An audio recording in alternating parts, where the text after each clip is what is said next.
ಇನ್ನು ನಟಿ ರಮ್ಯಾ ಪರ ನಟ ವಿನಯ್ ರಾಜ್ಕುಮಾರ್ ಅವರಿಗೆ ನಿಂತಿದ್ದಾರೆ. ಯಾವುದೇ ಕಿರುಕುಳದ ವಿರುದ್ಧವಾಗಿ ನಿಲ್ಲುವಂಥದ್ದು ನಮ್ಮ ಕರ್ತವ್ಯ. ಹೆಣ್ಮಕ್ಳನ್ನ ಕೀಳಾಗಿ ಕಾಣುವಂತ ಪ್ರಪಂಚ ಇದೆಯಲ್ಲ, ಇದು ಬೆಳವಣಿಗೆ ಆಗೋದಕ್ಕಿಂತ ಮುನ್ನ ನಾಶ ಆಗಬೇಕು ಅಂತ ವಿನಯ್ ರಾಜ್ಕುಮಾರ್ ಹೇಳಿದ್ದಾರೆ.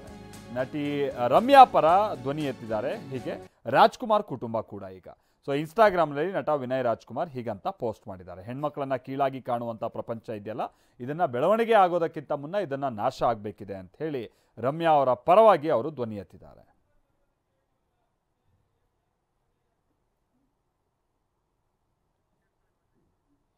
ಯಾವುದೇ ರೀತಿಯ ಕಿರುಕುಳದ ವಿರುದ್ಧ ನಿಲ್ಲುವುದು ನಮ್ಮ ಕರ್ತವ್ಯ. ಹೆಣ್ಮಕ್ಳನ್ನ ಕೀಳಾಗಿ ಕಾಣುವ ಪ್ರಪಂಚ ಬೆಳವಣಿಗೆಗೂ ಮುನ್ನ ನಾಶ ಆಗಬೇಕು ಅಂತ ವಿನಯ್ ರಾಜ್ಕುಮಾರ್ ಉಲ್ಲೇಖ ಮಾಡಿದ್ದಾರೆ.